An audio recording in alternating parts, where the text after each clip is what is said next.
have our microphones muted during the presentation. And after about an hour, then we actively engage with Linda. This is the Tuning Fork, and this is our 24th show. We're very excited about that. We don't know how we've done this, but as Victoria knows and other producers, it's hard to just sort of connect with one show that happened in the past. It's a whole continuum. It's like this long-term opera. It's quite amazing and quite eclectic and beautiful.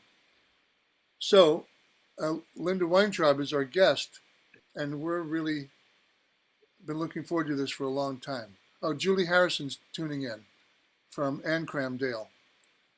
Hi, Julie. Is that your photo? Hi, sorry. I'm eating my lunch. We want to take this moment to introduce you to your neighbor, Victoria Vesna, who's now a few miles away from you. Oh, okay. Yeah. Excellent. And hi, Linda. Linda's there. Hi, how are you? Maybe I can't be heard. I don't know.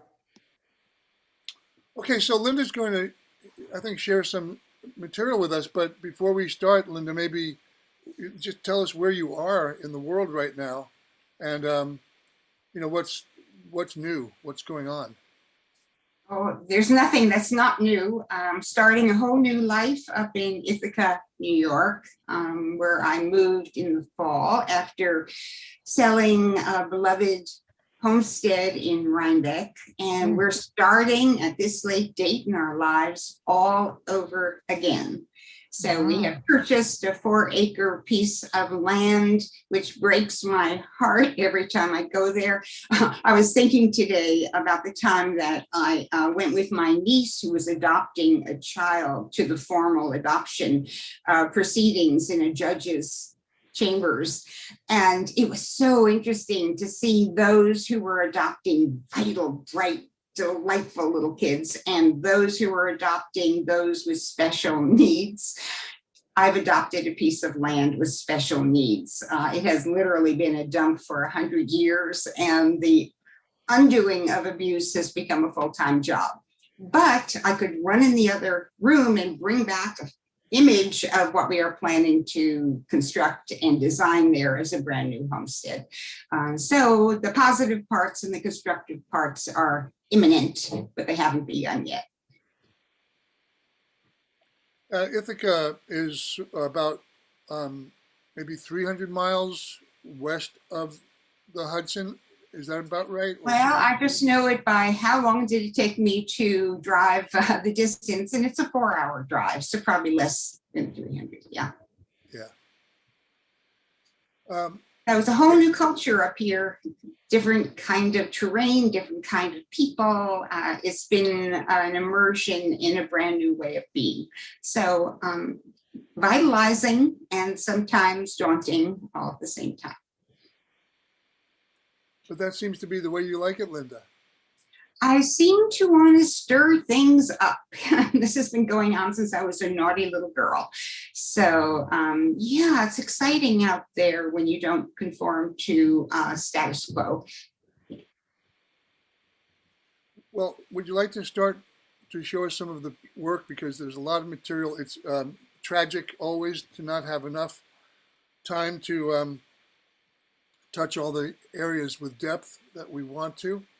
But what's exciting is that we get a chance to do this in a very calm and a rather intense way. But it's very exciting. So thank you. Thanks, Linda. It's really a privilege and honor to be listed among all those distinguished speakers you've had before. Number 24, 23 have been amazing. So thank you, Emily. Thank you, John. I really appreciate this. When Emily, John, and I started thinking about my presentation, what interested them was the fact that I practice art in a number of different ways. And so I proposed to them that I would present one example of each of those different ways and give you a sense of the overview of my current practices, perhaps I should say. And what I decided also to do, and when I was thinking back on the course of the trajectory that got me to where I am now, and how it is being manifested, it occurred to me that there was probably a crucial moment in my life that introduced this particular manifestation. And so what I thought I would do is share with you, before I talk about each type of professional activity, a little anecdote. And I'm happy to do that, not because it's interesting about me and my particular way of being in the world, but each of these anecdotes that occurred to me really does reveal something of cultural significance, and I think it would apply to everybody. So I'm going to begin, and I'm going to be talking, first iteration is going to be in terms of my most recent book. I am an author. And the anecdote I'd like to share that was really influential in formulating the ideas in this book occurred on a brutally hot day in New York City when I was waiting for a bus. And right opposite in the street where I was standing, there were some workmen. Now, I am wearing a tiny little cotton dress and sandals, and I am melting in the heat. I could just feel the heat coming up out of the sidewalk in the street. And the workers were jackhammering the street, wearing boots and caps and gloves and protective gear. And they're rat-tat-tat-tat-tat-tat into the asphalt, and dust is flying everywhere. They could hardly breathe. And I remember saying to myself, these poor men, they must have the most terrible job in all the world. So I'm about to show you an image. So here we go. Linda, I beg your pardon. Did you accept the co-host invitation? Here we have it. I see it. Do you see it? No? We don't see it. Oh, oops. All right, let's go back. You see an invitation to be a co-host? She is listed as She is a co-host. co-host. She is the co-host. Okay, Okay, so you don't see my screen at this point? we don't see it, Linda. Not yet. I have share Share screen. screen. Now, I promised not to interrupt Linda as I No, usually that's do. just fine. I need you here. Hold on. I've done this a million times. Why is it not working? We will edit this part out in the future iteration Okay. of the program. It's okay. John, maybe click the selection that says multiple people can share the screen. Really? Where is that, Em? It should be in share screen. In share screen? I'm very sorry, I don't see that. I'm looking at a What do you got? Okay, I pressed it. Try again, Linda. I was able to do it. All right, so I see the camera. I don't see a share screen. There's a share screen button at the bottom. Can you tell me what it looks like? Because I don't see. It's a little green box with an arrow going up. I did that. Okay. Okay, Now try pressing on press it screen. again. Okay, that's what I've been doing, and share. Looks good. You got it? Okay, so sorry for that. Okay, here we go. So there's a hot day. There are these men working in the street. There's me saying, oh, these men must have the worst job in all the world. And I go back into the bus shelter where I was standing, and I look at the wall, and there is a poster.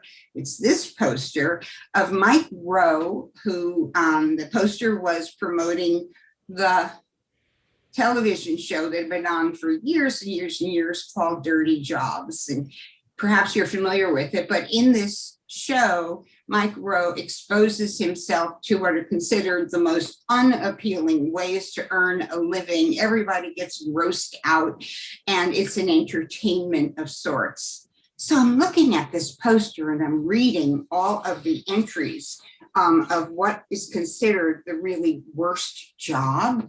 And jackhammer operators did not appear on this list. Then I look again and I realize almost no interactions with machines appeared on this list. So can you see how every splotch on his face has a line going out from it, identifying the profession, presumably, that caused such a mess? So what I noticed in that flash is that almost all of the entries involve interactions with organic matter. So I wrote down a few. So what do you think about this? One was bat cave scavenger, another catfish noodler, roadkill collector, pig farmer, chicken sexer, avian vomitologist, worm dung farmer. You got it? On and on. So clearly the producers of this show were reinforcing and buying into a cultural bias against interactions with material that had to do with digestion, excretion, sex, birth, death, anything that is true to the living organism and that enables that organism to survive. So I began to think, isn't it interesting that these organic substances of biology are reviled? And why is it that by implication, we seem to prefer sterile substances that are inert? We like things that are electronic, that are covered up with metal and plastic. The material preference that doesn't gross us out is rigid, hard, impermeable, stiff, dry, odorless, when the materials that produce aversion are mushy, spongy, slimy, oozy, gooey, and smelly. So I found that as I left here and began to think about this phenomena, I began to realize how much attention we have paid to creating ways to separate our body from organic substances. So I made a list, here it is. Tools like shovels, utensils like spoons, devices like thermometers, instruments like brushes, clothing like boots, apparatus like food repellents, appliances like garbage disposals. Got it? So I'd like to tell you about one work of art by an artist who really dramatizes this revulsion. This is Wim Delvoye, and he made a contraption. He goes sprawling across a huge gallery, and basically he made an artificial digestive tract. So you go up the stairs on the left and you see a food processor up top, which becomes a kind of mouth. When I was there to visit, a chef came in with a white hat and a silver tray. And what the machine ate that day was risotto and salmon and asparagus. And then you see all of these machines grinding, and you see all kinds of liquids being spewed out, and there were stirrers and there are heaters, and it's making all kinds of noises. And what happens at the end of this process? He made a machine that produces poop. And so people hang around for the big dramatic moment when poop comes off the conveyor belt. So I'm showing you this because I couldn't resist reading with you this priceless quote. So the artist says, for people who have to clean up the shit, literally the shit from his machine, the machine no longer does anything for them aesthetically because the shit comes from no one. It's not shit from a friend or a girlfriend. It's shit from a machine So it's clean. It's like a Mars bar. When you open it, no one has ever touched it. It has not been tainted by humanity, so people can trust it more. All right, get ready for this one.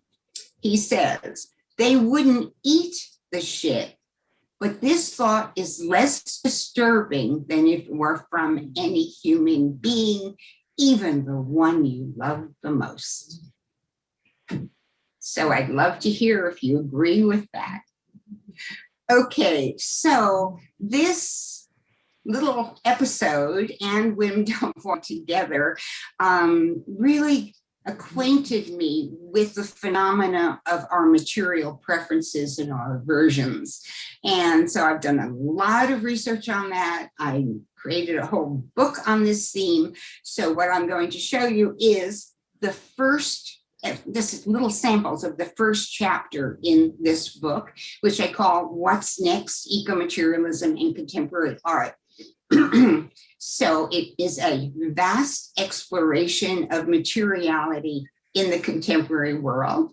The defining word is eco-materialism, because the premise of the book and many others who deal with this subject matter is that we can never be responsible stewards of the earth or remediators if we have a revulsion against the aspects of the material world that produce life. And so we better get our act together and acknowledge the importance of that. So the very first chapter is called Material Allures and Repulsions. And I just have a couple of examples. I put it up front because I think it's going to get people's attention. I think it makes a really strong point. And what I was so eager to show here is that these artists are not camouflaging these materials. They're not thinking of it as waste. They're interacting with them in a public way, whereas mostly when we interact with these materials from our bodies, we do it in private, and we are likely to do some scrubbing after. So here is a necklace by Amanda Cotton made out of earwax. Jess Dobkin did a taste testing opportunity for people with her breast milk. Rosalind Fisher did a whole series of works dealing with with her own tears. And so she collected tears of joy, differentiated them from tears of sadness, tears of frustration. And what she found that the structure of each of these tears was very markedly changed by her emotions. Sun Yuan and Peng Yu created this vast, tall column. It's made with human body fat. On and on and on. It was no problem finding examples of artists who felt the same urge that I was feeling as an author to address not only materiality, but the zone of materiality that may be pretty difficult for us to acknowledge, which is A, from the human body, not some other kind of organism, and B, these are typically classified as waste products, not to be revered. Linda, can you give me a signal when I can? Oh, now, this is fine, yeah. So not to, in any way perpetuate any confusion, while these things are quite amazing and engaging, that fact that they appear in the context of art kind of makes them clean, kind of makes them approachable and not repulsive. That is precisely what these artists have in mind. Thank you.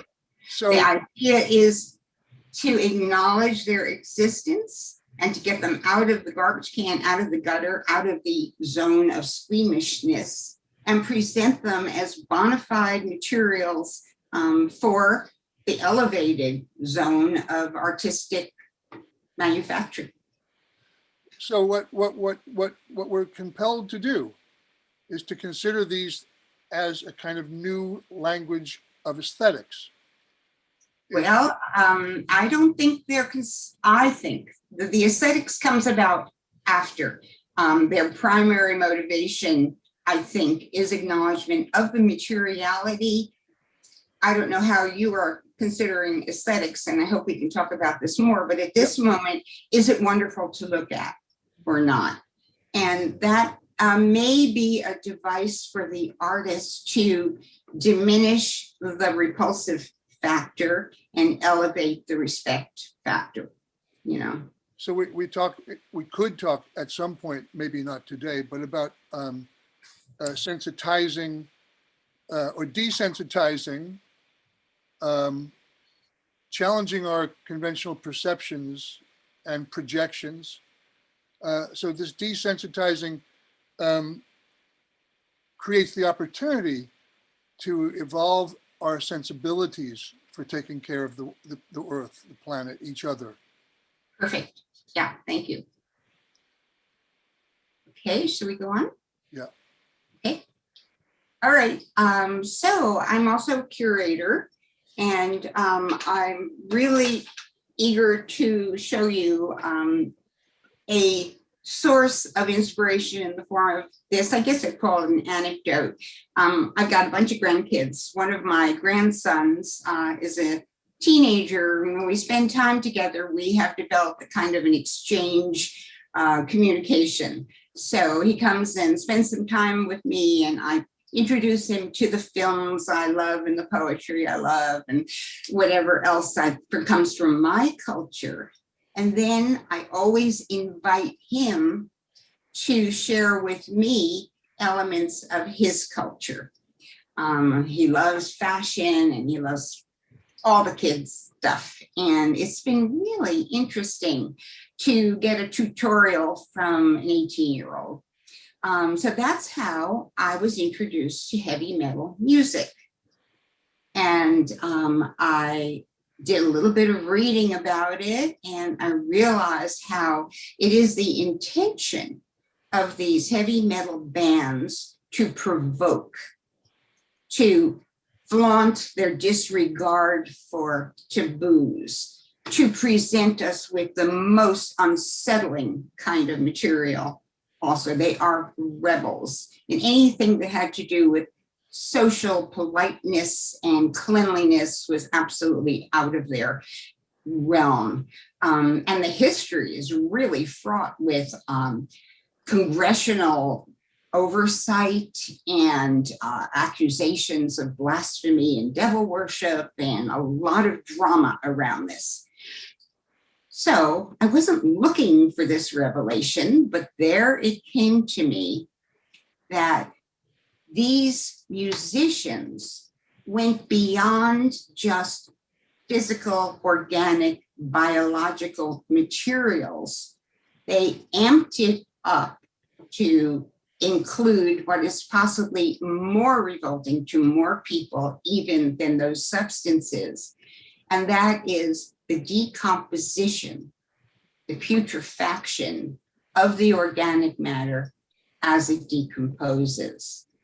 So here are just some of the images coming from the heavy metal group that relish and celebrate exactly what most people would find the most disgusting. So this is lust of decay, this is decomposed, this is abnormality by decomposition of entrails, 6 feet under, nightmares of the decomposed.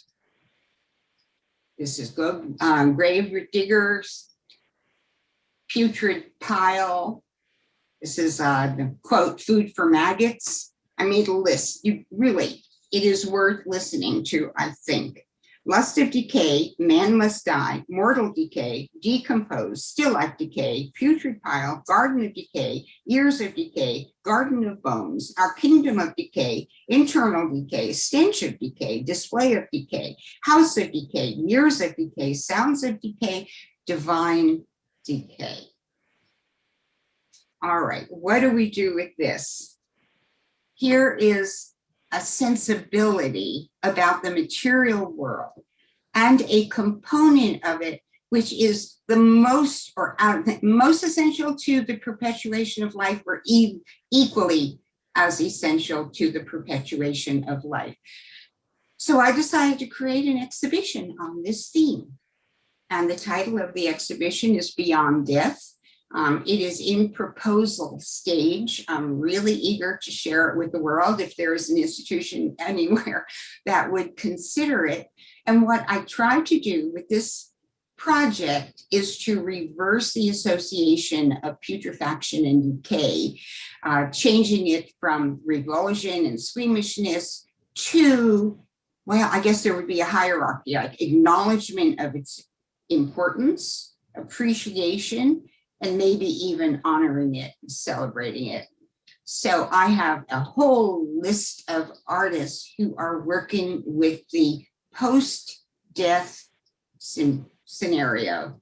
One of them is Terikka Hapuja, a wonderful Finnish artist who was able to acquire newly deceased animals who she laid down on a temperature sensitive film so that as the bodies cooled off, she photographed them and the images became smaller and smaller and smaller, giving evidence of one of the processes during the post-death drama.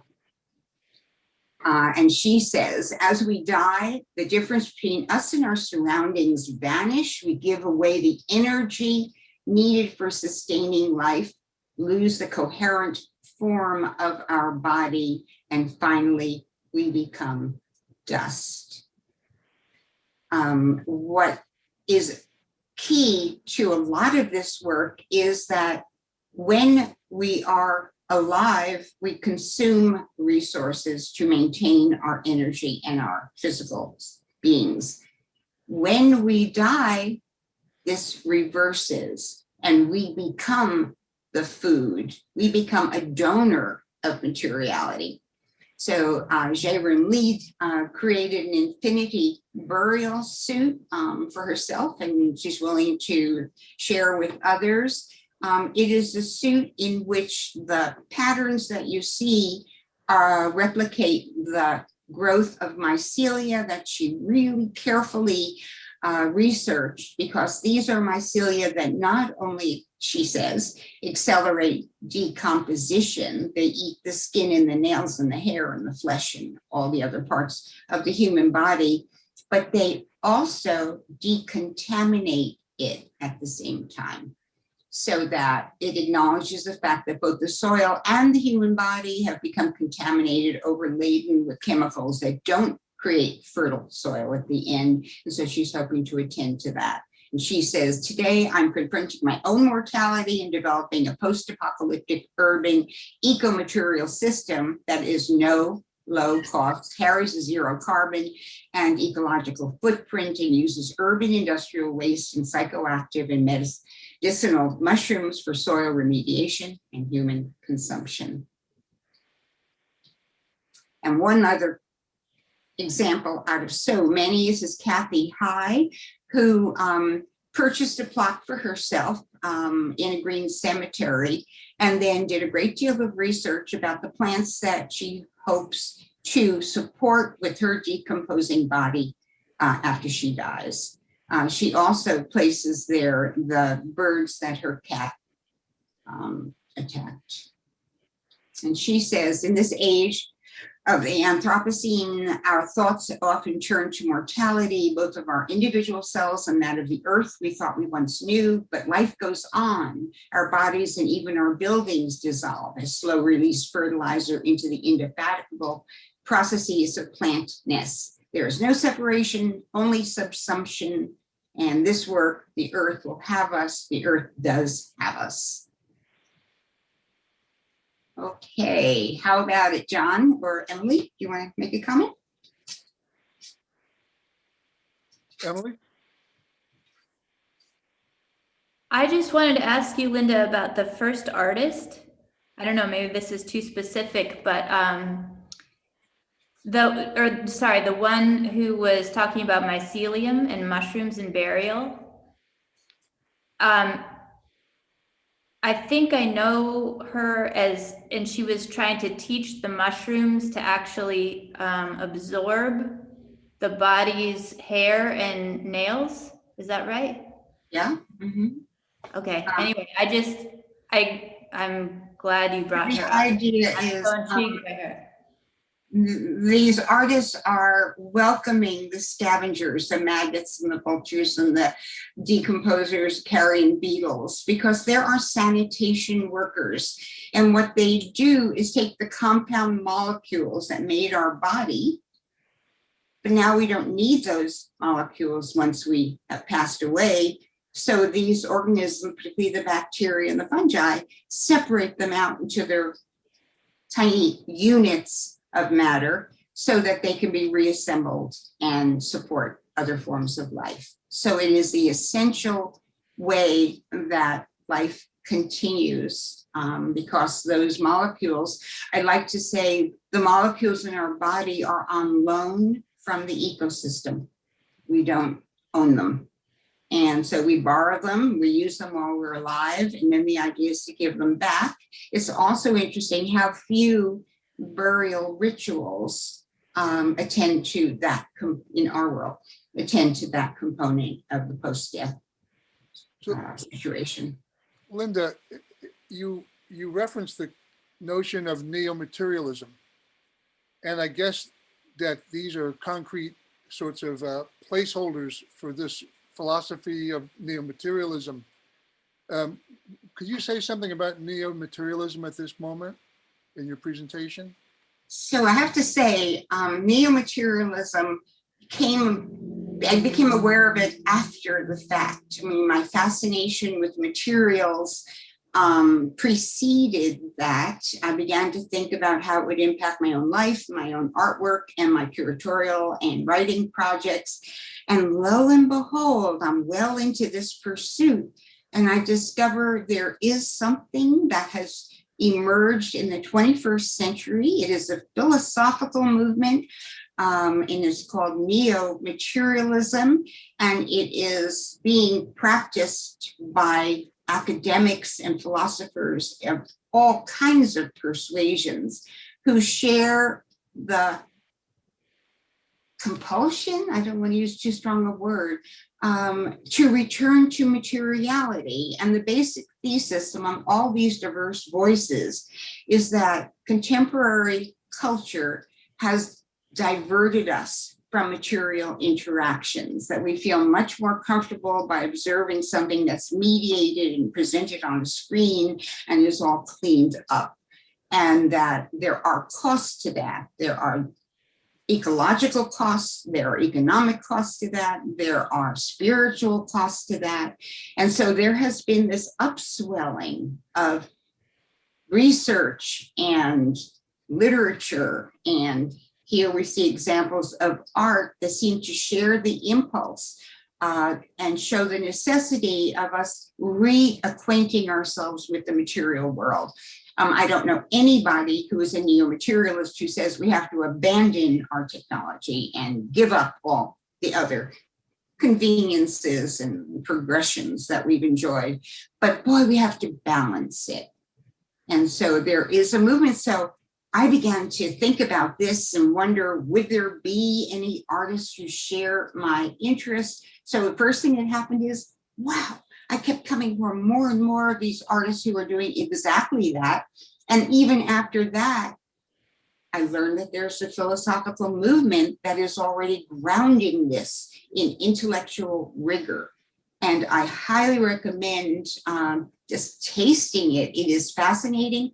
I know, Emily, you and John are interested in activism and radicalism. I believe this is about as radical a transformation of contemporary values as could be. And so the reason why I titled the book, What's Next, is that I'm really hoping that people will see this in terms of a cultural revolution and so on. So this neo-materialism, let's maybe think of it as a new relationship to material. Also in the context that you're presenting these physical works of art, they're physical, they're not technical or virtual. They're very tactile, and they also imply the dissolution of the material, the bridge with ephemeral, or the blending of material into from form into non-form, and this kind of cycle of life. One of the components that all these diverse voices share is that the material world is never stable. It is always evolving. The nature of matter is continually responding to conditions in the world and its own inherent conditions. And so I don't think they would ever consider anything as being final or finite.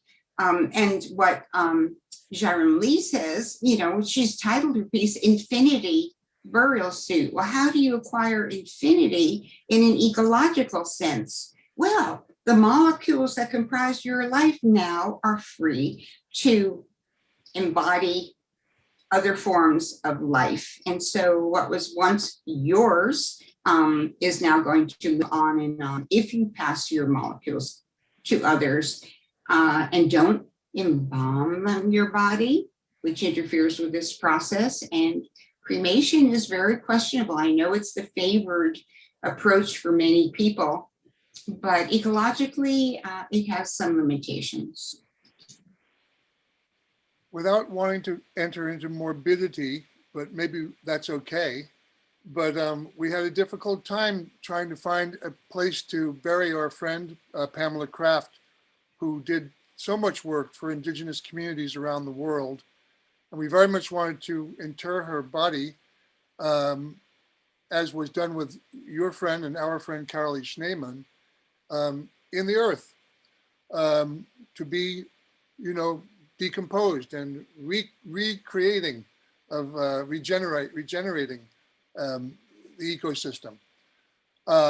So we found the solution, Linda, that we recognized that she could be cremated, but during the process of learning of cremation, we discovered that we could save her bones, that when the body's cremated, the bones remain.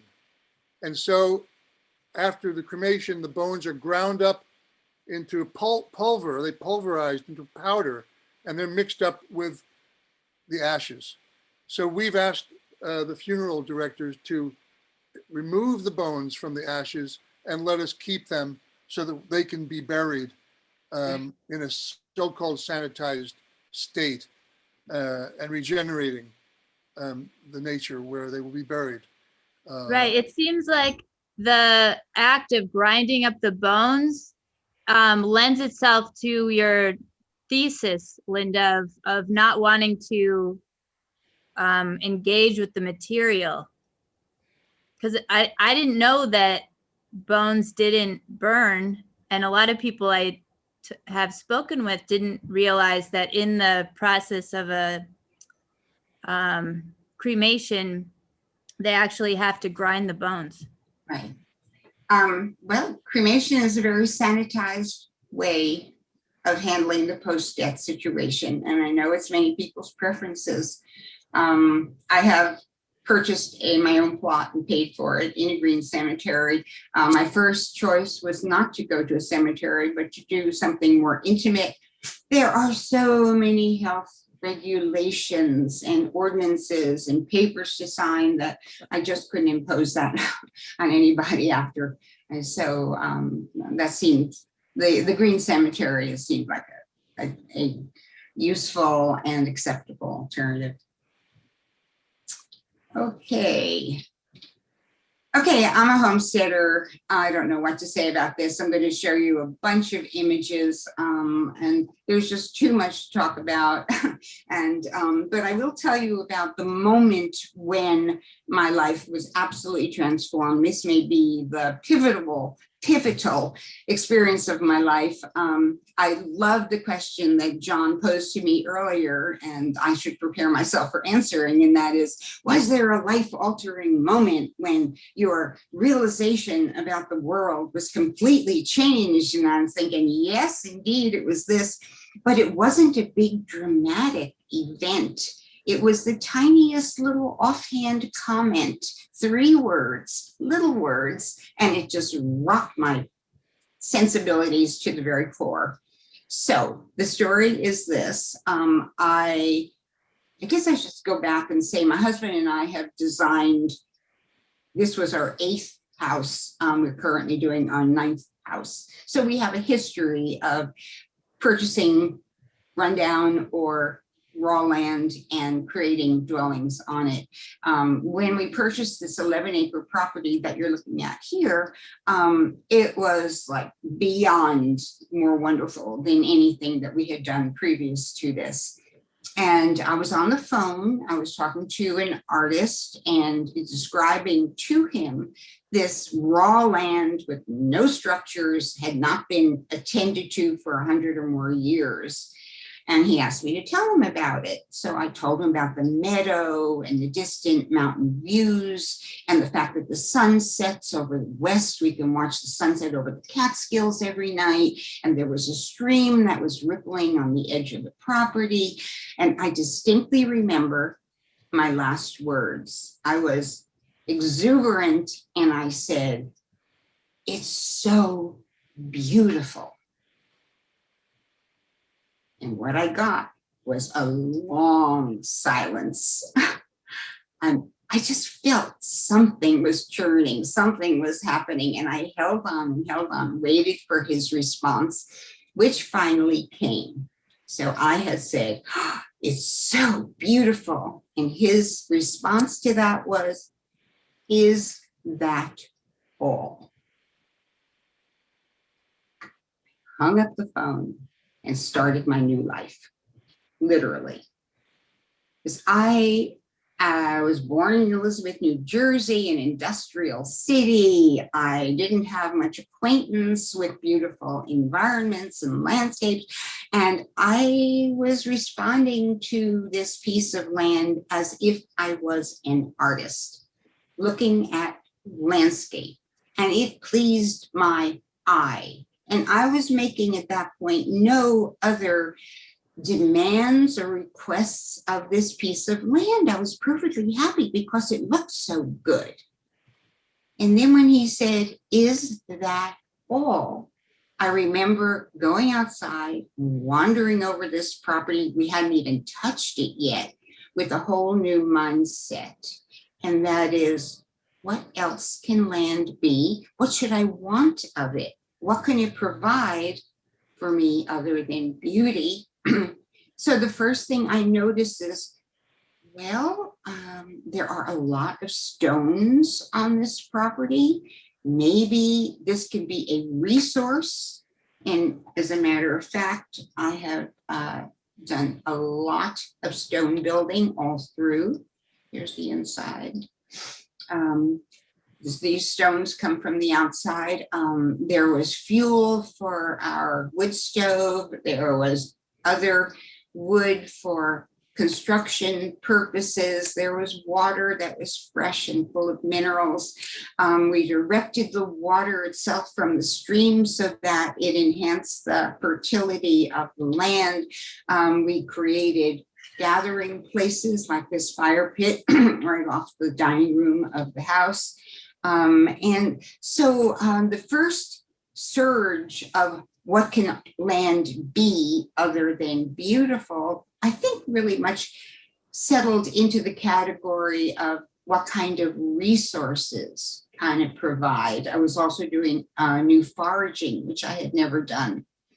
And gradually, this is over the course of some years, I became uncomfortable with that and began to think, what can I contribute to the land? And what would I contribute if I could? And so my ecological mentor said, well, you want to create habitat, you want to introduce diverse forms of life, you want to increase the vitality of this land and the diversity. So I began to plant orchards and berries. I did bee collection, maple syrup. This is a solitary bee habitat. We collected mushrooms. This is strawberry patch. Oops, I got all kinds of stuff. I was canning, we were foraging. This is a mushroom we actually caught. Then I started thinking, well, let's go into another category. So I began adding chickens, ducks, geese, turkeys, pheasants to our property. We got eggs. We had babies, love my babies. We have a pond outside, which the ducks all loved. We moved and started adding some mammals. We have sheep and pigs. These are turkeys. And we're using everything. So if the animals produce waste, we use the waste, thank them for that. And they provided us in exchange with our own sustenance. I would always plant a big area of the garden just for the favorite foods of the rabbits and the chickens and the other kinds of animals. We had a complete immersion on the homestead of the much as we could possibly arrange in order to sustain ourselves on that little local piece of land. It became the most ultimate and rewarding experience of a lifetime. It has been my pleasure to include others in the process, and it is never unemotional, but to participate in the entirety of the life process, to nurture, protect, and then thank the critter and utilize what it has to offer is a really deep and moving experience that so many people are denied today. So this is homesteading. And basically what I want so much to do is introduce people to forms of interaction that used to be absolutely common, that were part of every person's experience until 150 years ago, and now have become so alien that it's a kind of an unforgotten lifestyle. So I have a hobby. I have two lists. One is formerly common, currently extraordinary, and the other is currently extraordinary, formerly common. And almost everything that took place on the homestead would belong in one of those categories or the other. So I'm very happy to talk to you about this. I'm wondering what your reactions are. Well, Linda, if I could just continue with you until a few more minutes, but it's been one of the most exhilarating 50 minutes, I think, of our 24 shows. So, look, it seems to me, when I thought about your life this morning and wrote some questions for you, that you sort of occupied, and I was also very impressed, Linda, with your jewelry and your, the objects that you make, which integrate organic materials that change in smell, in shape, in form, in color, this sort of interstitial permanent state of change that you don't look at that state of change as an outsider. You seem to have embodied this change, this identification with change, this being comfortable with change. And I'm wondering what that experience is like, because do you remember when you perhaps didn't feel that way, when you lived in this other manner, your choice to go back into material with an invigorated sensitivity for life and material is very different than the way, let's say, industrial farming is done, or even farming for practical people. You've made a choice. You didn't have to do this. You know, John, In the this thing process, that you've changed. What changed in you? What has changed? What's it like? thing that the next project I want to do, all right, is all to do with what you're talking about, is the rewards of labor, physical labor, touching things with your hands, or a shovel, or a pick, or a hoe. I mean, simple labor. So my answer to you is, it wasn't as if I was giving anything up. These were like, it was like a reunion. Something deep inside was already there. And every time I became acquainted with another way to interact with another system, with another group of materials, it was like a release that had been all stuck, stuffed up. But I've had possibly, all right, this is a workshop. My art form will always include a workshop, no matter what else. And this happens to be a PS1 for the material that John was just referring to. But when I do workshops and I give people an opportunity, the best is when they do their own foraging for materials.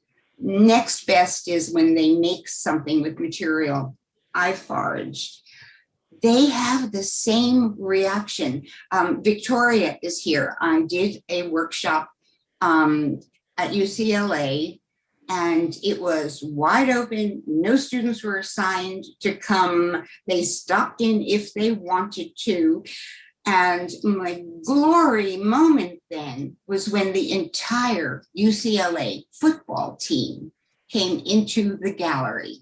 These big hulking guys, and I remember looking up at them, and I introduced them to a workshop too long to explain, but I can tell you it involved tangible sensory interactions with materials I foraged from the woods, and they were gentle. They were enchanted. They were transported. They stayed longer than they needed to.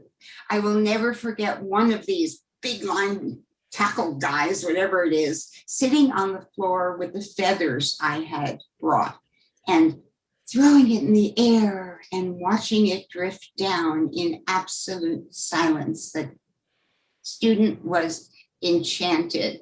So it's not unique to me. I think we have a deep embodied rapport with these simple, mundane materials that get neglected. They even get neglected when we walk through the forest, because there we're spanning the overview. So when I can work with anybody, students in particular, get them down on their hands and knees, and we crawl from little part to little part, and we are in proximity so that we can touch, our noses are to the ground, we can smell, we can add to our appreciation what's there, the sensory interactions, like how does it smell? Is it moist? What is its temperature? What is its relationship to that funny little stone right at its side? And it's just been such a rewarding thing. So I welcome opportunities to get people together and to do this kind of activity, because if they're reluctant for the first minute, they're not reluctant after that. And I have not yet had anybody say, I'm bored, or I'm disinterested, I'm going to walk away. It's, I think, so inherent to the human way of being in the world, and we've just denied ourselves. It's like coming home. So may I just show what I do here? Is that okay, John? So I do all kinds of workshops and all. One of the things I do is to collect things, and I make brooches. I've made hundreds and hundreds of these. This is an ongoing process just with foraged materials. And so what do I do in order to share the intimacy with people who aren't out there foraging, who aren't making their own? The reason I make brooches is because it is attached to the body. and it's attached to the body exactly where the heart is. And it's a way of my introducing them to the fact that these items, if they come out of the life stream, have a dynamic, they have an energy, they have a warmth that needs to be rediscovered, or doesn't exist at all. So my rule is I give them away for free. I would never take any money for these. I do ask in return that these things be kept in circulation. So if you're not wearing it, that's fine. Give it to someone who will. If you don't have anybody who will, return it to the earth, because these are all biodegradable. And in the end, they will make a little contribution to the fertility of the soil. So Linda, here's a question that might require a more elegant response than there's time for, but perhaps just a simple idea, or as much as you want to elaborate. What differentiates ecologic activism from art eco or eco art activism? This is a more scholastic question. Please indulge us. We need a little scholasticism in the Institute for Cultural Activism. So thanks for. Yeah, so I guess I would start by saying that the word ecology and the word environmentalism often are used in an interchangeable way. So I would say there's probably no such thing as ecological activism, because ecology is the science of studying the ecosystems, whereas environmentalism has the opportunity to be a proponent, to have an opinion, to pursue a particular goal. So I think there's very much environmental activism, but ecology for the most part is practiced in terms of gathering the data, analyzing the data, restricting it more to a scientific, objective kind of analysis. Eco-art activism, I can hardly think of an eco-artwork that is not activist, because at its very core, it is changing and challenging cultural values. So I make a 3-inch piece of art, and it's a radical statement, because I say, put it in the ground when it's done and let it decompose. So the aesthetics of eco art, the materiality of eco art, the presentation of eco art to the public, all of these things are inherently radical.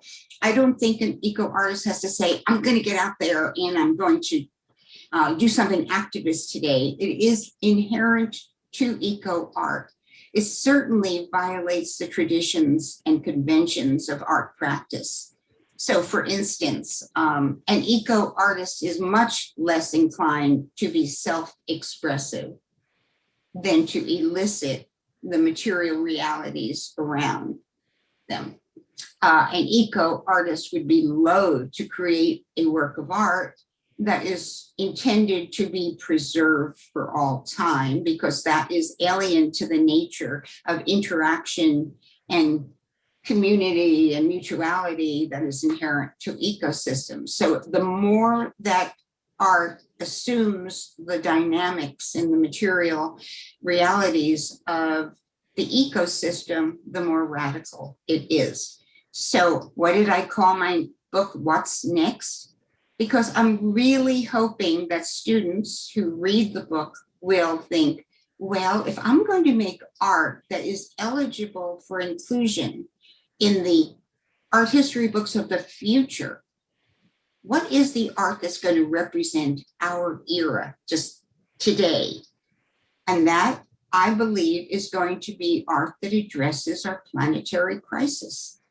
And I can't think of anything that, I mean, lots of important things are happening. There are lots of progressive innovations in lots of different categories. But it's really hard to think that there is another crisis as unique and as critical to this time as the ecosystem and its disruptions by humans. And I'm banking on the fact that it's these eco artists who are going to be renowned in the future for doing the significant art of the 21st century. So, Linda, where neo-materialism might be seen as a social evolution of sorts, the sort of traveling companion of that social evolution, or perhaps a, and anticipating it is eco art. You know what I'm saying? It's like these trends seem to be running in a parallel way, and perhaps one anticipating the other, or one as a companion of the other. But it seems as though, never mind history books, how about survival? How about civilization, revisioning what society and community is, because this work can't be done by individuals only. This has to happen in communities.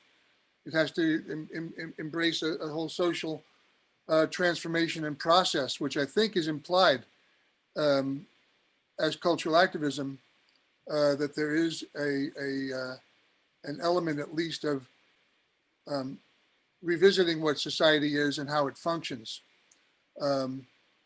So anyway, these are just more complex ideas. I think at this point, maybe you would like to comment, if you don't mind, on what I just said, but also about what community is for you, because you are certainly a very invigorated community person. Maybe you might talk a little bit about that. And is there a centralized kind of eco, network, eco art network? Is there some concerted program or, organizing system? We're trying to have an organizing system in the Institute for Cultural Activism. And we certainly want to embrace and nurture whatever there is that's going on. But what's the state of things, and how is your vision of community and society sort of, mixed up in this blender? Well, if you really want me to confuse the question and maybe enrich it, when the word community is used among eco artists, it's not confined to humans. I mean, of course, there's social practice, and there are all kinds of other ways that humans engage with other humans.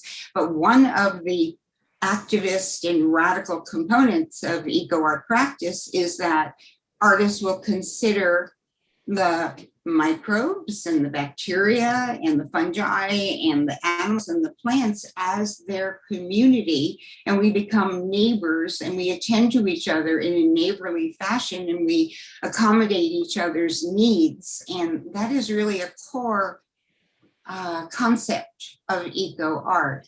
But in terms of the more conventional use of the term, eco art is burgeoning, it is sprawling. It is as difficult to define eco art as it is to define art. So you're going to find all kinds of groups and subgroups, some of them focusing on political work, some of them focusing on remediation and thinking that remediation is the only kind of art that can be considered truly ecological, whereas other people are doing reforestation or dealing with extinctions.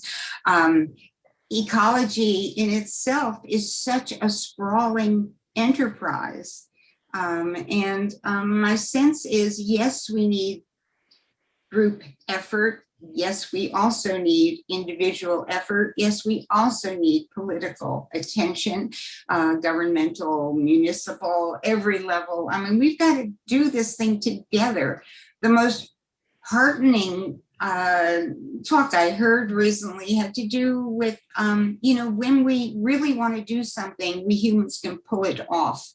Like, unfortunately, what have we done? We've created a megaton atom bomb, but that was a culture-wide initiative. We've gone, launches to other planets.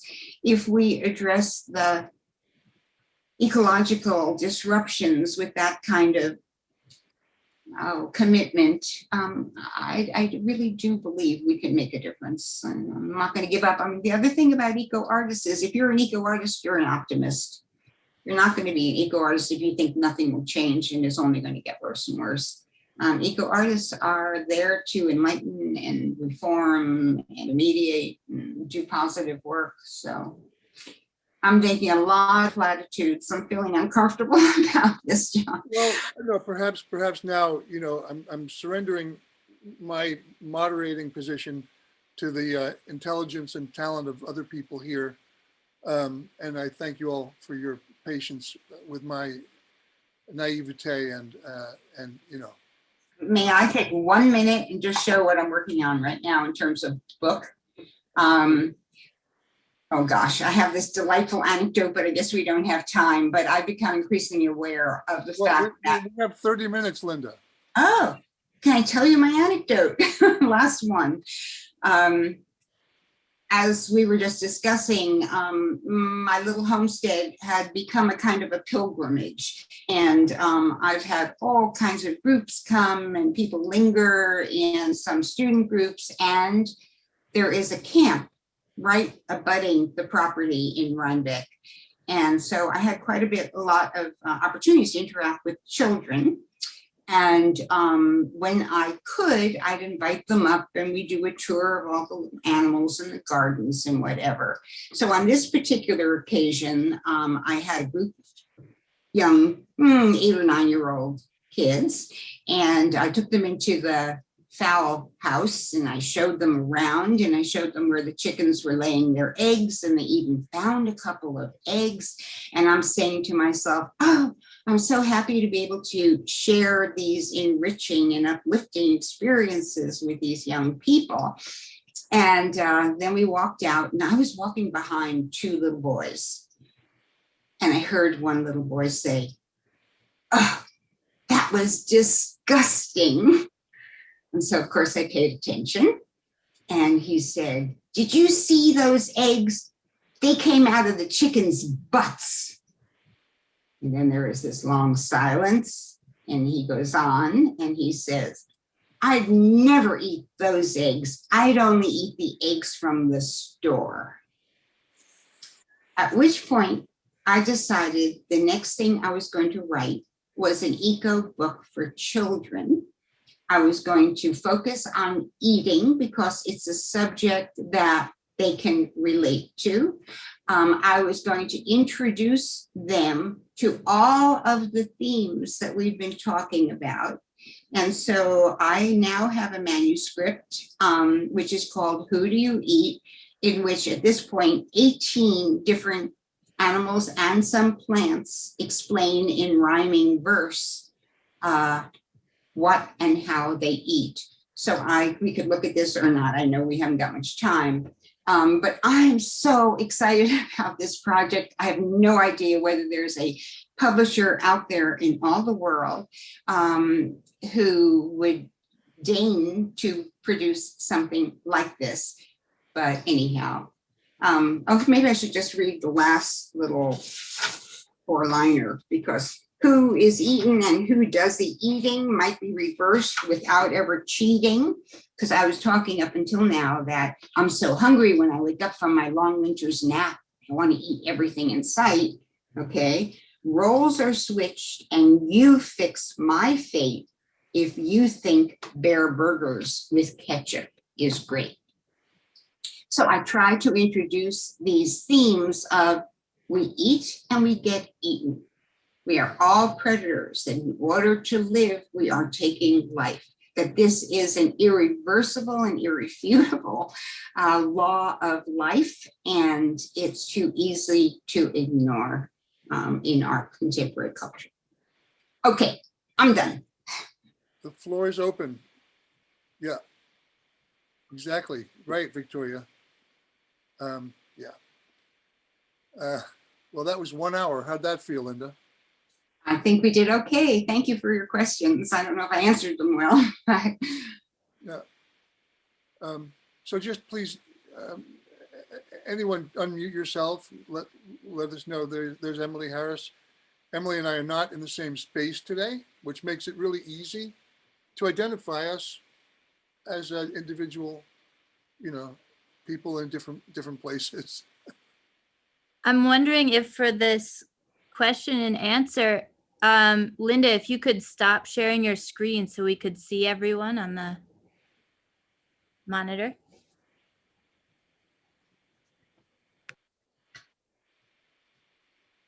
All right. Yes. Linda, while we may be waiting for questions or comments, how do you feel that the pandemic has sort of advanced the progress of eco activism and consciousness? And If I close this, am I going to do anything terrible? hold on, we can stop it for ourselves, can't we, Emily? Stop share. You stop share, that's it. Oh yeah, Perfect. great, thank you. Yeah. Okay. So I just pitched a question because I know sometimes other people are sort of formulating ideas and comments and questions. But how about that idea of what's happened in the last 13 months, 14 months, in terms of the networking, the movement, the intelligence of, the work that's being produced, the opportunity we've had to, some of us, take advantage of going inside and being more in retreat type conditions where we confront our own issues and maybe become a little more clear about our priorities and our connection with the world, people, and flora and fauna. What's your perception and ideas about that? All that you're saying is totally true. I think it's also true that we are more conscious of our vulnerability. And it is my earnest hope that we begin to address why we are so vulnerable and what components of industrial, contemporary, corporate, global society is making us vulnerable. And if that's the case, what might we do to address it?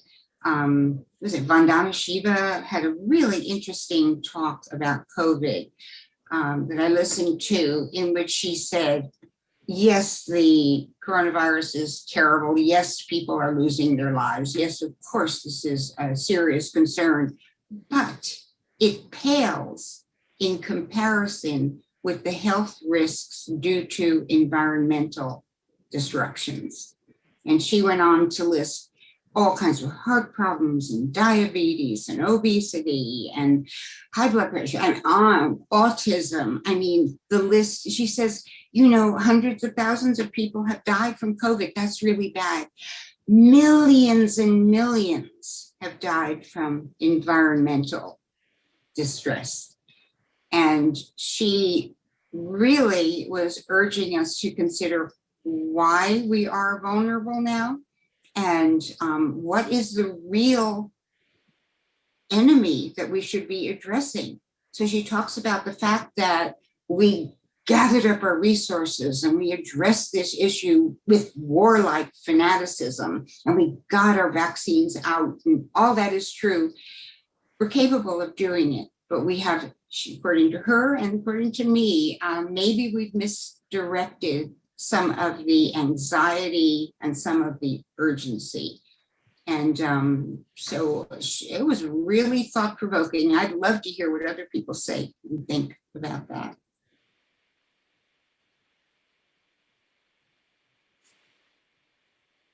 You touched on the mortality of the self in the body decomposition, and how it regenerates the soil if it's done naturally. Native teachers that I'm study with, we believe in this symbiotic relationship with everything on the planet. The COVID to us is a lot of COVID is a part of us, as much a part of us as it is not, and that if through this new um, format we have now, this digital format, this pixelation where we all can communicate with each other now. You know, it's the belief in all these things that can affect us. That we believe that it's the belief that really actually causes the disease to affect us. And when we pass on, we believe that, you know, our bodies go back to the earth where they belong, but our spirit remains, and it will. So we're developing. I'm working on a book in a documentary film right now with my uncle, and we're discussing this idea of the emotional, building our own emotional intelligence. You know, to where when our time comes that we pass over, that we go over with this emotional intelligence of our connection to our spirit, and therefore we go on with choice. You know, the materialism thing that we all consumed with. You know, I've watched so many people. I walked my dog and I saw yard sales, and the guy says, "Look at this! All this stuff is for sale." And what happened? Well, the husband died. Mom got put in a nursing home. The kids came down and took all the jewelry and the guns and the cash, and everything else is for sale. I mean, literally everything. I went in the house and her makeup was still sitting in the bathroom where she last used it. So it was, to me, it was like materialism and this consumption of media hype and all this is the poison. So one thing I failed to say, which I think is so important, is that eco-materialism and neo-materialism have no relationship to Karl Marx's materialism or to materialism in terms of consumerism. As a matter of fact, it's the opposite. And I think it's really unfortunate that the same term appears in two different contexts like that. And the other thing I failed to say is that the new materialists not only respect and want to relish materials of the organic world, but they would pick up a pen and they say, you know what, we take this thing for granted, but it is a wonder of human ingenuity. Why don't we really address the intelligence, the engineering, the input, the creativity, the design of this object? Everything that's in the material world merits our attention. So one way I try to convey this is that some of the workshops I do, we take simple objects. Recently I did one with an ice cube. And we go through a series of interactions so that in the end, we consider the simple object to be a pet. And all of the associations with pet are what we could, if we had them with other objects, we could really solve so many. There would be no abuse, there would be no neglect, we would prolong its life as long as possible. We would be devoted to its well-being. We would not object to sharing our resources with it. We would get pleasure out of the caregiving.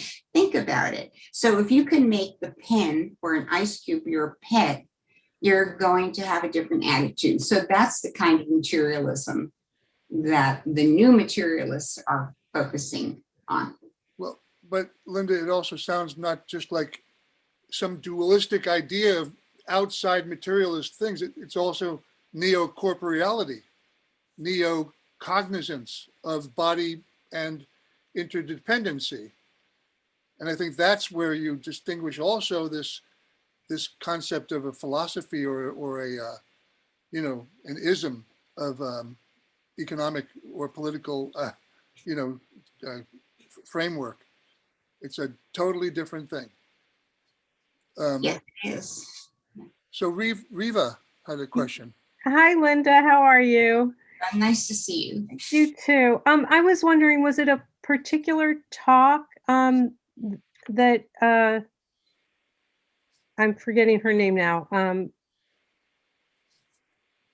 Vandana Shiva gave that you were referring to, or was it just yes, it was a particular talk, and I'd have to dredge it up, but I'll send you an email. Okay. Otherwise, I'll just Google it. I'm sure I can find I would something. love to share it with whoever would listen, because it just made me put the COVID crisis into a perspective that was not, the perimeter was greatly expanded. And it made me consider all the other implications of this particular situation. Well, What do you- just hearing you say it in that small bit sort of took a layer of worry off me in a weird way, like in terms of the daily worry about the pandemic. It just really puts it in perspective. Exactly. Yeah. Mhm. Yeah. Hey, So Rob, I'm curious, among you, how many of you have been aware of neo-materialism, which I prefer to call eco-materialism, to put the emphasis on the way it can impact our interactions with. So Victoria, who taught it to you, Victoria? Yours truly. If you're It's amazing to me, because I honestly urge you to look this thing up. There is a vast amount of literature and research being done, and I didn't know about it. I couldn't find people to know about it. Yeah. I have a question. I'm curious how you're approaching your new project. After all the experiences, and I didn't even realize 8 homes that you built. I'm having trouble understanding. Is anybody helping? just speak a little louder, Victoria. That's all. A little Okay. louder. I can also post it. I'm curious how you're changing your approach to the new building, the new home that you're building after all the experiences you've had in the past. It is evolving in a really interesting way. We're finding that there are new commercially available materials that we are going to incorporate rather than doing everything in a handcrafted way. For instance, if you're at all interested, there is something called cow wall, which is a way of getting light into your building without losing the heat. Windows are so inefficient in terms of their insulation capacity. So you can accomplish a couple of things. You get light in and insulation. We want light, and we want to welcome, the sun into our dwelling. So that's an example where industry has come up with a solution that we wouldn't have had otherwise, and it's going to give the house a different character. I just want to mention, I think that our friend Babette is here, I think from Holland, in a 3-2 country code. So hi, Babette. Hope you're feeling okay over there. It's a little bit late in the evening, and thanks for being here. If we go back to the digestion poop machine, that's quite an iconic sort of image and idea to it's very sticky in my head. But it comes back to the idea of aesthetics for me, and how it is that these kind of disruptive cultural interventions, like cultural activism, how they sort of use something that's very familiar to us, but elements that are familiar, but bring a whole other access to these familiar things that blow our reference systems out of the water. Well, That's an immense contribution that cultural activism can make, and to somehow I think it needs to be tagged. I think we need to attribute more importance to this method of education or intelligence that's a very inclusive kind of holistic perspective. It's not just, and I say just, political activism. It embraces political activism, but it's a little bit more complex. It's more premeditated, and we in any way do not want to diminish the urgency of political activism. On the contrary, but cultural activism has a little more sort of endurance. Well, I would call this biological activism, to reconnect us with our bodies, to see displayed before us in a 200-foot installation what takes place between our hip bones without us even thinking about it. And it's automatic. This artist devoted a lot of time and research. And he's done different versions. So he's got the mini version and the turbo version, different kinds. But I agree with you, John. I think it's really a different form of activism. What do you think about calling it biological activism? To acknowledge our body's apparatus, not take it for granted, to maybe attend to our bodies with more appreciation than we might have had otherwise. I don't know. What do you think? I'm going to think about it. And I like the idea of an agro-spiritual life, that seems to be a companion type of learning that you're going through, Linda. Can you talk a little bit about the spiritual component as part of this whole thing? The more ephemeral, sorts of epiphanies or awarenesses that can travel with this kind of work. And is that what's leading the work, or is that what happens as a benefit of the work? Talk a little bit about that dimension if you can, and maybe you don't feel comfortable talking about it. No, I'm happy to talk about it. And that is, I have never felt the need to pursue spiritual enlightenment as a direct goal, because my interactions have provided that through sometimes what other people would call labor, some arduous work, or a necessary functional interaction with materials. And that can be so amazingly, rewarding isn't the word, enlightening. I mean, it would have to be something like enlightenment. So I've always had, it's like, okay, today I'm going to be happy. What am I going to do to make myself happy? I don't think you can do that. It's like happiness is a byproduct of a situation. For me, spiritual fulfillment is a byproduct, it's an outcome. And it's very hard for me to think that a direct quest, a defined pursuit, could be as sustaining as this kind of activity. What I just said, I think probably should be referred to with a little more insistence, and that is to have the spiritual come out of the functional. That is where very few people look for it. And I'm telling you, that is where it resides for me, maybe for others. So, Linda, there's this idea of stewardship and being a custodian of some kind of the physical world and all the beings and organisms that are in it. It seems that when we take care of the physical world, maybe we're taking care of ourselves, and maybe that does make us physically happy, not conceptually happy, but there's a physical kind of intelligence that responds to curating and nurturing each other and the planet.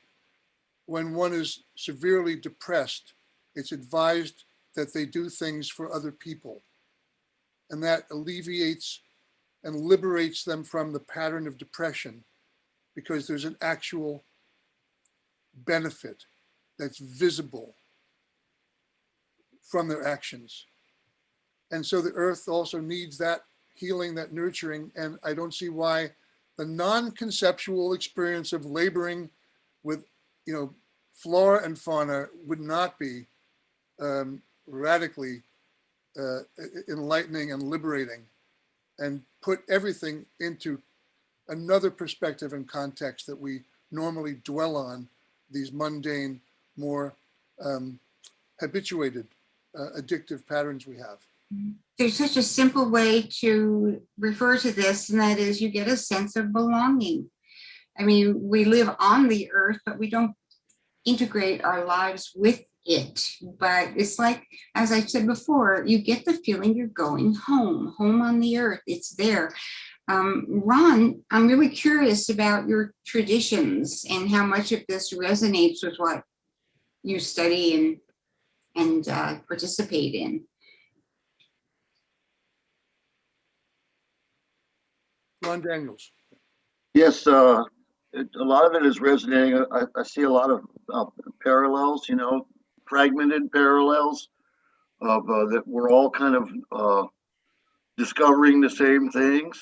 A lot of people want to call this great awakening, a great enlightenment that's coming across the entire earth, and all the people that live in it. I see the parallels, and like I said, there's fragmented participles of each. Everyone's, perceptions are changing, and I think it's what we're all dealing with is this generational trauma that we've inflicted upon each other and our families on the earth, and I think that we're all coming to the realization that this is really what the problem is, in my opinion. Ron, if you don't mind me, sorry, Emily, I was going to ask about barking dog. Were you going to say something? Sure. I have a question for Linda, but I can ask after. So from the position of your uncle, the barking dog, what does he have to say about your view, your concept about this waking up? Is it inevitable? Is it choiceless? Is it there in the prophecies? What is it? Yes, yes, it is. It's inevitable. It's everyone gets a taste of it, like Linda was talking about. When you sit and participate in nature, you're getting this realization of your connectedness to the earth. You're connecting to something that we cannot see with our eyes. It's spiritual. This is a glimpse of a spiritual relationship that we have with everything. If we can put this spiritual glimpse to everything that we do within our lives, then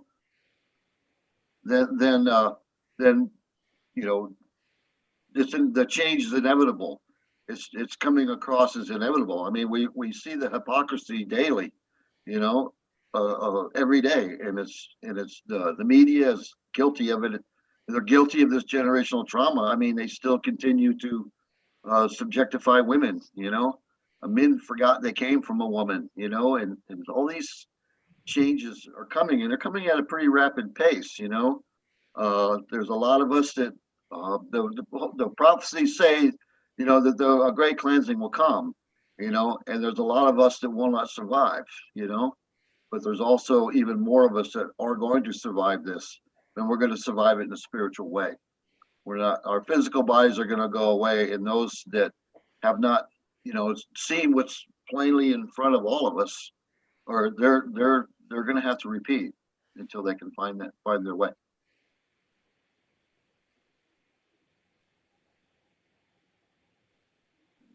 If that answered your question, John, we're almost finished with the book. There's Daryl just got a new book called The Global Brain, and it's written by this PhD from Tel Aviv University, and it was his missing link between the scientific and what he's been talking about, because we're talking about something that's ethereal, just like Linda is talking about.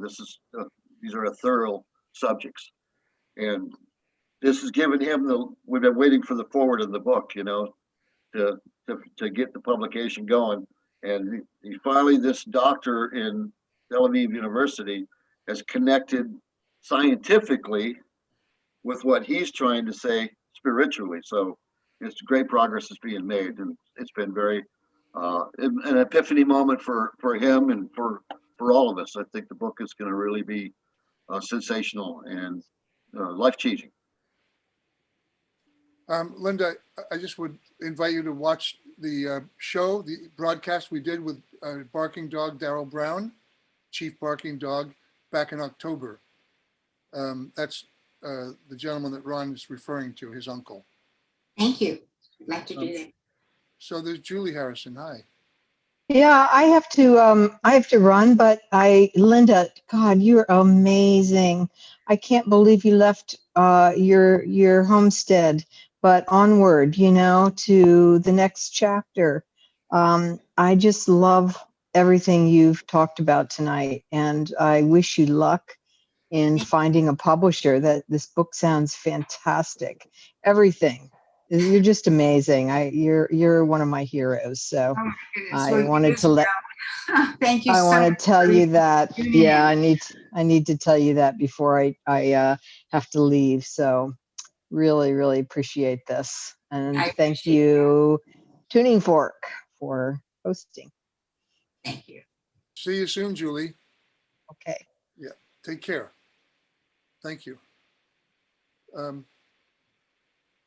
Well, Gordon, I Gordon, think we don't have much time left, right. but Yep. I was really curious Yeah. to kind of continue on or continue off of Victoria's question of now that you're doing this final house or homestead, is there anything you're doing differently in terms of like taking more time to find the site, or I know you're involved in a lot of remediation of the land.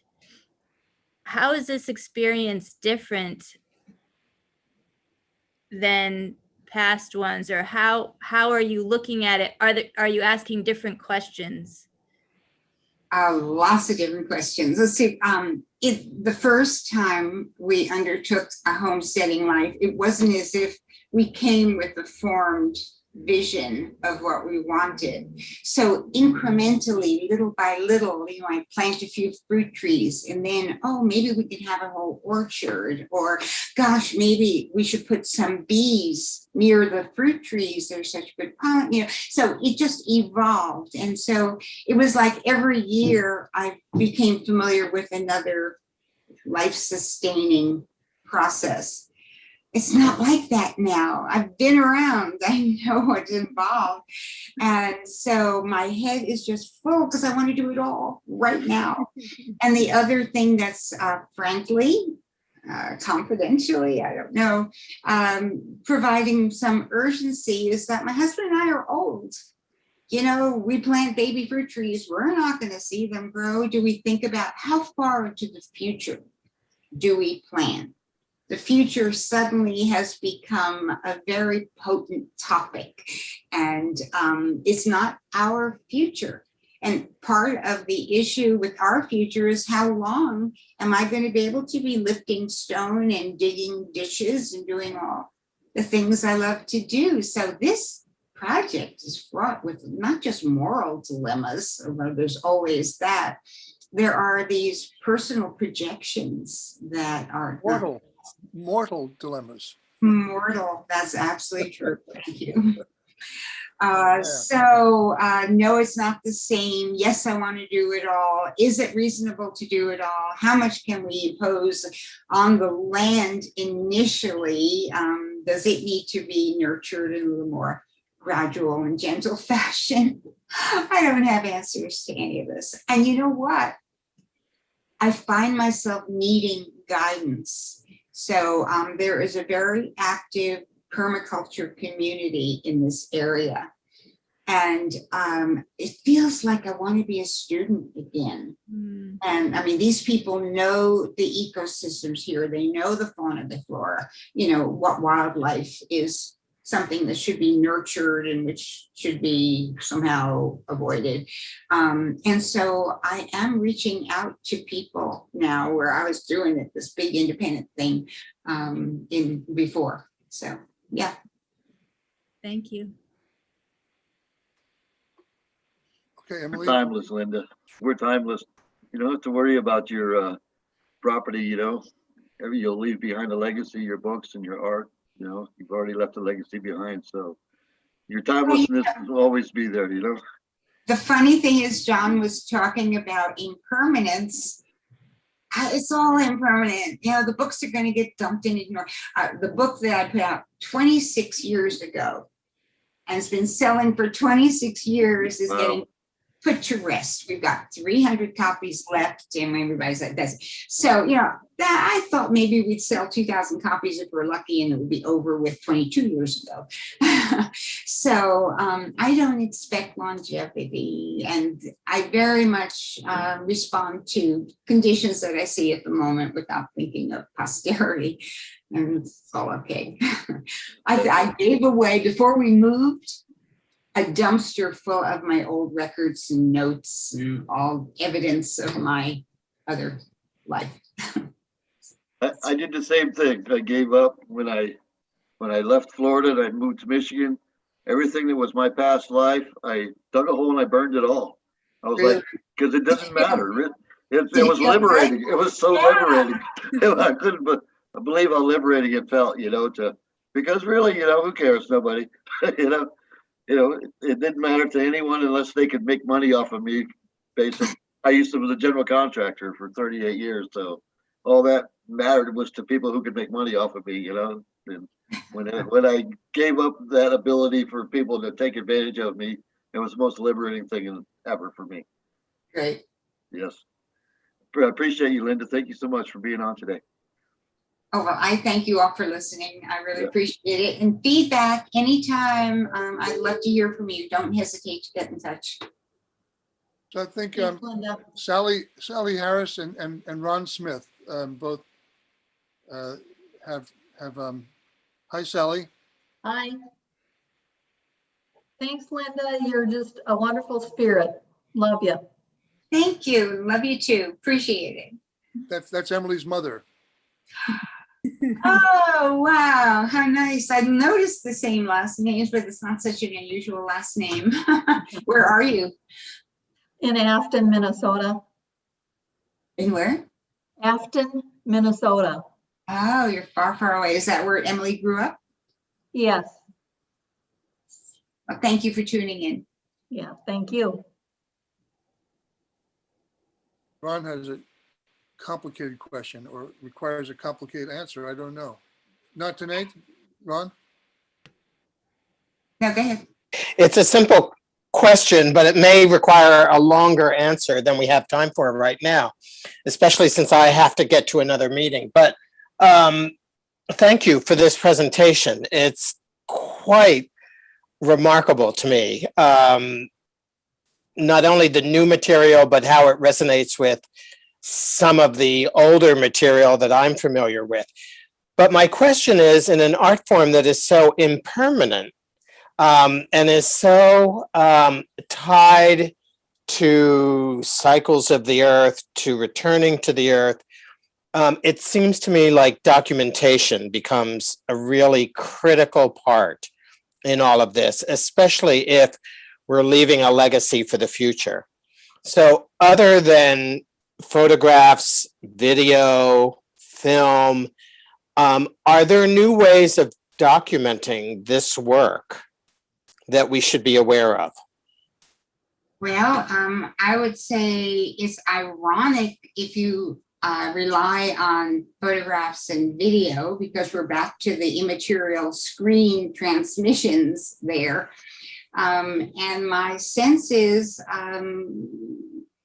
the garden that is growing and is perpetuated by the decomposition of the artist's body is the enduring mark, with a little marker to indicate how that garden came to be. I mean, I just think it's part of reinventing culture, and to see us in a larger context where it's not just for human consumption. And, our audience may not be human at all. We may be making art for a multi-species population that don't even know that they're benefiting from an artwork. So Okay. I'm going to say then, what you're suggesting maybe is a radically different kind of documentation for this work. That is why eco art is Yeah. That's it. Absolutely. I can't think of a single component of conventional art that can be perpetuated and still work really ecologically oriented. So there's our challenge. There's our joy. It's exciting out there. It's a pioneering world, new frontier. And, you know, I'm in a high recruitment mode, which is why the last 2 books before the current thing I'm writing were textbooks. And I'm really trying to instill, particularly college art students, with these possibilities. Thank you. Thank you. And Linda, is there a central kind of organizing, you know, system? No. No. Would there be a And I benefit? almost think that that would be a violation of ecology's principles. I mean, it's so fluid. They're forever reacting to new inputs, and it has to be able to move. It's multifaceted. There are lots and lots of groups. They're all doing their own thing. And I would be very happy if there never was a centralized unit or even a shared definition of what eco art is. I mean, all I say when I am asked is that eco art is art made with the intention of preserving or protecting the natural environment. You know, and it can do that in a zillion different ways. I'm excited about the idea of bioactivism, and I'm thinking about it, you know, as you suggested, and maybe evo activism, evolutionary activism. I don't know, but let's stay active. How about mutation activism? Yeah, sure. Yeah. Thanks, Ron. Ron Smith. Yep. So long. Be careful out there. Okay. Thank you, everybody. Thank you, Linda. Yep. Bye. Have a good night, Linda. We'll see you up You in as Ithaca well. sometime. Thank you, John. Okay. Bye Good bye. night. Pleasure. Thanks, Ron. Bye. You're welcome. Sally. Take care all. So long, Greg. Babette, love you.